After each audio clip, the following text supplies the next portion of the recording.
Hello there, people of the internet, and welcome to the reason why I haven't posted a new video in over 2 weeks. I have been completely engrossed and ensnared by Monster Hunter Rise. I've poured dozens of hours in this game while only having it for a couple of weeks now, and my love and admiration for the title comes even despite pouring hundreds of hours into the series over the years. Monster Hunter Rise provides various quality of life changes that easily makes it the smoothest and most streamlined Monster Hunter experience to date, while also offering numerous changes to the hunting formula with new mechanics like the wire bug and the Palamute. With all of that being said, I'd consider myself a Monster Hunter veteran at this point, with over 300 hours put into Monster Hunter World alone. So I figured I'd take some time to impart some of my wisdom onto any newer player who is willing to listen by giving 5 simple tips on how to improve your Monster Hunter Rise experience. Just as a disclaimer, I'm not an expert on all things Monster Hunter, nor do I claim to be. I'm sure there are a lot of things I'm missing and certain nuances and terms that elude me. I just want to offer some advice that I wish I knew before I started playing Monster Hunter for the first time. So let's get into it. Tip Number 1, do not grind early on. A lot of newer players will kind of fall into a trap of feeling like they have to grind Pukes or Rathalos in low rank in order to get armor or weapons that interest them or to keep up with the game, but I actually advise against doing that. The main reason, once you get into high rank, the armor and weapons that you make will pretty much become completely useless and outclassed. A high rank will essentially get you the same armor and weapons you had access to in low rank, but only better. I would just play low rank casually and just try to get a good feel for the game before you attempt to hunt dozens of Roggies to start your low rank poison bowgun build. Subsequently, I would also advise that you save the materials you'd otherwise use on armor and invest it in weapons instead, since a lot of the high rank weapons are upgrades from low rank ones, requiring that you craft the low rank version before you can use the better one. And who wants to go back and grind a low rank monster for one piece of material you need in order to get an upgrade for your weapon? Tip number 2, the Palamute is cool, great inclusion in the game, but don't ignore your palico. I get it, the doggos are amazing and offer a lot of utility and mobility when hunting. Like, being able to sharpen your weapon while moving is just a godsend, and being able to zoom through the map to chase a monster speeds up hunts so much. But palicos have so much utility to them that honestly, they're kind of broken in comparison. For example, gathering palicos will get you so many materials in this game that it's not even funny.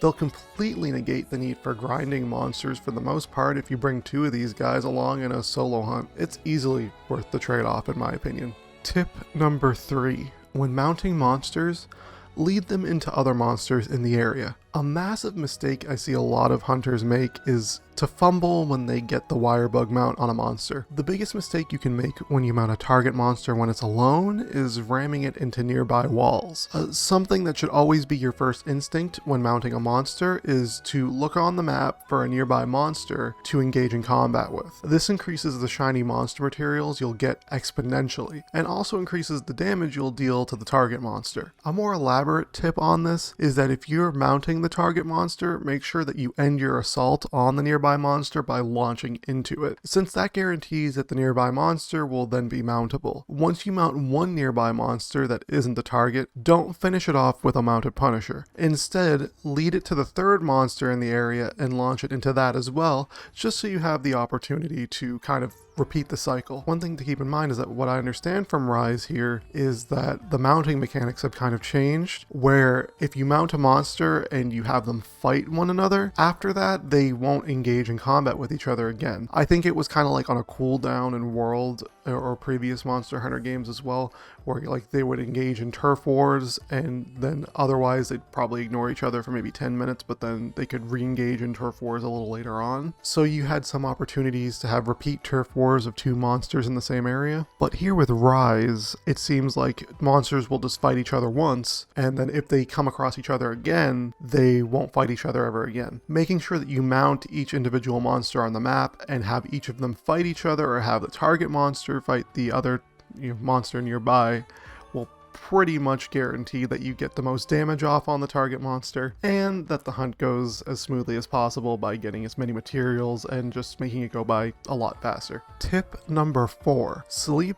and exhaust are your friends. Now, this one is more of a preference than a tip. It's kind of just how my playstyle with a lot of Monster Hunter games have kind of gone through.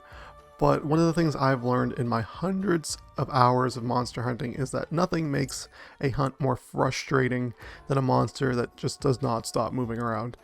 Monsters that are agile and agitated lead to the least fun fights, and sometimes being able to put them to sleep or slow them down can make a hunt that seems unbearable something a little more tolerable. Getting drain jewels, investing in the stamina thief ability, and sleep weapons will make hunts against monsters like Rajang a bit easier. Honestly, hunts against the Elder Dragons in World were made so much easier with a sleep switch axe and a stamina thief armor. The less the monster runs around, the more your team can just wail on them. Seems pretty self-explanatory. And finally, tip number 5, and this one's a little obvious. Don't be afraid to experiment. It'll probably take you a very long time to find a weapon that works for you. It took me nearly 100 hours in World to become a Gunlance main, and over a year in the Iceborne expansion to finally find my love for the Switch Axe. Hell, in Rise, I've been just coasting by with the longsword because the buffs they gave its counter and damage output make it legitimately brain dead now, and how can I turn that away? That's great. There are 14 weapons here, all with unique playstyles and mechanics, and you'll only figure out what you truly enjoy by trying out everything at your disposal.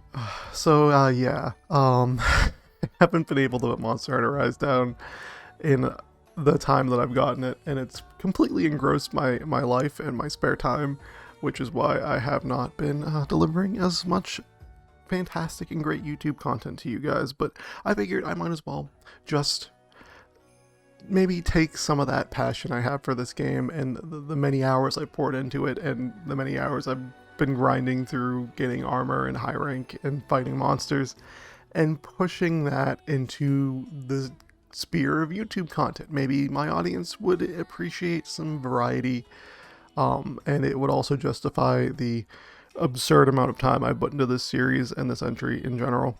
It's actually funny because the reason why I stopped playing Monster Hunter World and Iceborne, like, I could have played much more, but the reason why I stopped, because I knew that if I played more of it, I wouldn't stop, and then I wouldn't get anything done. So I had to force myself to quit playing Monster Hunter World in order to be a more productive human being. And then Rise decided to come out, and Rise decided to be really good, and now, well, just kind of have depression because I can't stop playing it because it's really fun. So I'm gonna go back to playing Monster Hunter. Okay, see you guys later, bye.